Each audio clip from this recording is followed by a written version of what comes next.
आपको self love के बारे में बताना है कि मेरे अंदर सेल्फ लव कितना है, क्या मैंने अपने आप से जो वादा किया उससे निभाया। I haven't seen anyone without problems, without chaos, without people insulting them, and I haven't seen anyone without worries, without stress, and where you are upset and there you are, that is the power of spirit. मैं आज आपको ऐसी बात बता रही हूँ जो आपको कभी किसी ने नहीं बताई होगी, कि जब आप स्पिरिचुअलिटी में आ जाते हो, जब आप ध्यान में आ जाते हो ना फ्रेंड्स, तो आप यू रिमेन काम, composed, despite all this, despite all these. ये चीज़ें जो है ना, ये आपकी लाइफ में बस ऐसे बन जाती है कि ओके, पहले वरी को देख लेंगे, फिर स्ट्रेस को देख लेंगे, प्रॉब्लम्स को देख लेंगे, एक एक करके सबको हैंडल कर लेंगे। आई एम कंपोज्ड, मैं अंदर से, भीतर से हर वक्त शांत हूँ। ये स्पिरिचुअलिटी का मेन राज है, शायद आपको किसी ने नहीं बताया होगा।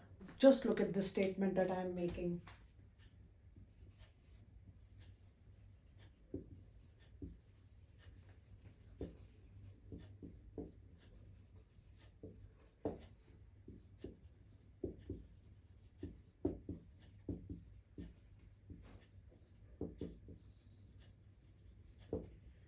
Worries have no place in the life of a meditator. Problems की औकात नहीं है कि एक मेडिटेटर, एक ध्यानी के जीवन में आए। आपने बहुत सारी पूजा कर ली, आपने बहुत सारे पिलग्रिमेजेस कर लिए, आपने बहुत सारे कीर्तन अटेंड कर लिए, आपने बहुत कुछ कर लिया, लेकिन आपके जीवन में परिवर्तन क्यों नहीं आया? Y didn't your life change? आपका परसेप्शन क्यों नहीं बदला? आपके जीवन से चिंताएं क्यों नहीं गई? क्योंकि ये सब आउटसाइड है, this is all on the outside. मैं तो तेरे पास और आपको क्या करना है? में। You have to go within, go within. And is it difficult to meditate?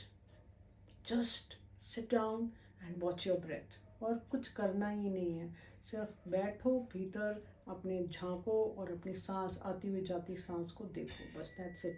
This is magical, magical. तो what's the difference between religion and spirituality? I tell you, religion is based on belief, assumption।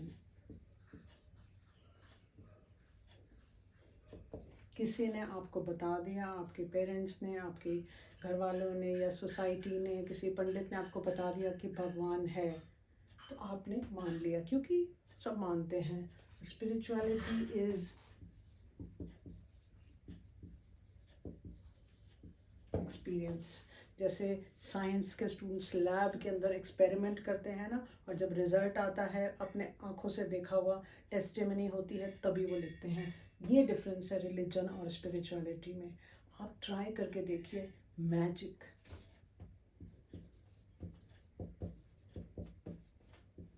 Your life will change, I promise you. Is it possible that we have a one solution to all our problems? Yes, the answer is inner work. अब ये inner work क्या होता है? आपको अपने भीतर जाना है। तो चलो, let's see one by one.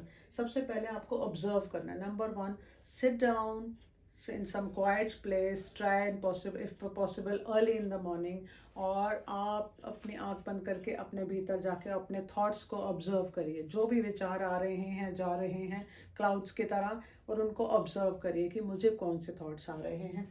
तो उसके बाद आपको एक रजिस्टर या एक डायरी बना के रखनी है, जिसमें आप जर्नल करेंगे, या आप उस टाइम भी कर सकते हैं, या रात को, या शाम को सोने से पहले, रात को सोने से पहले आप लिखिए कि आज दिन में मेरे साथ ऐसी कौन सी बात हुई जिसने मुझे परेशान कर दिया, और जो परेशानी मैं कैरी फॉरवर्ड कर रही हूँ।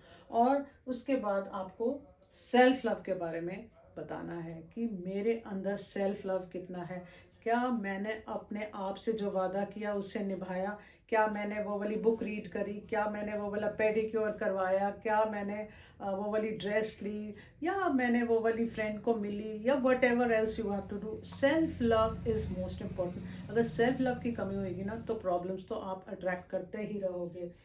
Next is identify your fears. ये भी आप लिख सकते हैं कि किस चीज़ का मुझे कॉन्स्टेंटली डर लगता है, या किस इंसान से मुझे कॉन्स्टेंटली डर लगता है, और क्या मैं इसको हैंडल कर सकती हूँ। आप अपने फियर से बात कर सकते हैं, अपने फियर को अपने सामने ला सकते हैं और उससे कह सकते हैं हाँ भाई कब तक रुकना है, भाई हमारे पास ज़्यादा समय नहीं है ना जगह है, आप यहाँ से जाइए। ये आपको कंसिस्टेंटली एंड परसिस्टेंटली करना पड़ेगा। Next is talk to your inner child. अक्सर बचपन में हमारे साथ कुछ ऐसी बातें हो जाती हैं जो हमें ट्रॉमेटाइज करती हैं, परेशान करती हैं। कई बार पेरेंट्स की डांट होती है, कई बार कोई ऐसा इंसिडेंट हो जाता है जो आपको परस्पर तंग करता रहता है आपको, तो आप उससे बात करिए, आप भीतर जाइए, सोचिए कि आप छोटे बच्चे बन गए, उस बच्चे को अपने सामने बैठाइए और उससे बात करिए और उससे कहिए कि जो भी तेरे साथ हुआ आई एम सॉरी, अब से मैं तुम्हारा बहुत ध्यान रखूँगा। ये आपको रेगुलरली करना है। Number 6, set boundaries. ना करना सीखिए। आपको किसी ने बुला लिया कहीं जाने के लिए, आपका मन नहीं कर रहा लेकिन तो भी आप जा रहे हैं, किसी का फ़ोन आ गया, आपको बात नहीं करनी तो भी आप बात कर रहे हैं। You have to learn to say no. These are some of the things, we will carry on talking about these things, लेकिन आप सबसे पहले ध्यान तो करिए फ्रेंड्स, भीतर तो जाइए अपने।